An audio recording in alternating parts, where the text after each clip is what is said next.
సింగ్ చేస్తూనే మరొక వైపు పటిష్టమైన శాంతి భద్రతలు మెయింటైన్ చేసే విధంగా వారి దగ్గర ఉండే యంత్రాంగం కానీ వారికి ఉండాల్సిన వాహనాలు కానీ వారి దగ్గర ఉండాల్సిన అధునాతన పరికరాలు కానీ అమ్యునిషన్ కానీ అన్నింటినీ కేసీఆర్ గారు చూసుకున్నారు. వాళ్ళ ఈ సంఘటన జరిగి 32 గంటలైంది. రాష్ట్ర ప్రభుత్వ పెద్దలు ఎవరైనా వచ్చారండి కనీసం సంఘటనా స్థలానికి కానీ ఆ బాధితులను పరామర్శించడానికి కానీ ఒక్కరన్నా ఒక మంత్రి గారో ఒక పెద్ద ఆయన ఎవరన్నా రాష్ట్ర ప్రభుత్వం తరపున వచ్చారా కనీసం? అంటే ఎంత నిర్లక్ష్యంగా, ఎంత ఉదాసీనంగా, ఎంత హీనంగా ప్రజల ప్రాణాలని ప్రభుత్వం చూస్తున్నదో దాన్ని బట్టి అర్థం చేసుకోవచ్చు.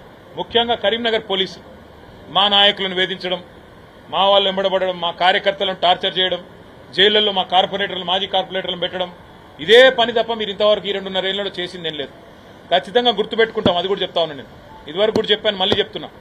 2 ఏళ్లలో మళ్ళీ కేసీఆర్ గారు ముఖ్యమంత్రి అవుతారు. తప్పకుండా ప్రజలకు కూడా నేను విజ్ఞప్తి చేస్తా ఉన్నా, భయపడవద్దు, బాధపడవద్దు. ఇంకో 2 ఏళ్లు మరి ఈ రాష్ట్రంలో ఈ అరాచక పరిపాలనను భరించక తప్పని పరిస్థితి మనకుంది.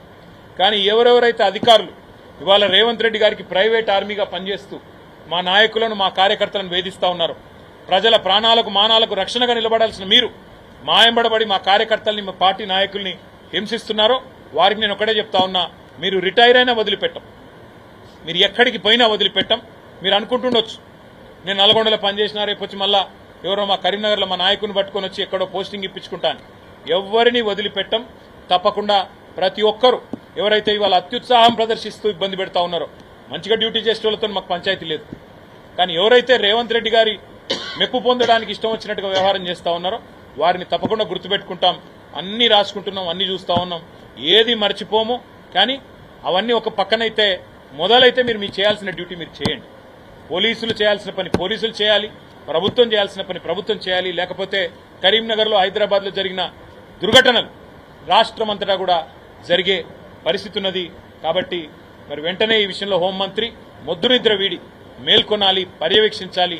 స్థానిక పోలీస్ యంత్రాంగం కూడా వెంటనే ఆ దుర్మార్గుల్ని ప్రజల ముందు ప్రవేశపెట్టాలని చెప్పి మేము మా పార్టీ తరఫున డిమాండ్ చేస్తా ఉన్నాం. కేసీఆర్ గారి తరఫున వారి ఆదేశం మేరకు మేమందరం కూడా ఇక్కడికి వచ్చినాం.